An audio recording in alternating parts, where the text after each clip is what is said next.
Ilan lamang ang mga ito sa maraming DVD ng malalaswang pelikula na nasabat ng mga otoridad sa Mandaue City kamakailan. Kaugnay ito ng mas pinaigting na kampanya ng lungsod laban sa mga malalaswang pelikula. Isinagawa ng Mandaue City Police ang operasyon magkaraang makatanggap ng mga report ukol sa lantarang pagbibinta ng mga DVD.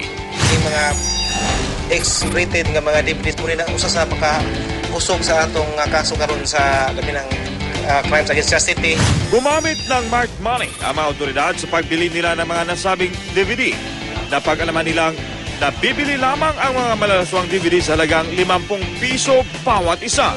Ilan sa mga nagbebenta nito ay dinakip at sinampahan ng paglabag sa Presidential Decree 969 kaugnay ng obscenity at pagbabawal sa mga malalaswang babasahin o pelikula. Kabilang naman sa mga nadagip na nagtitinda ng malalaswang DVD ang 2 minor de edad. Nasa pangangalaga na sila ng Department of Social Welfare and Development.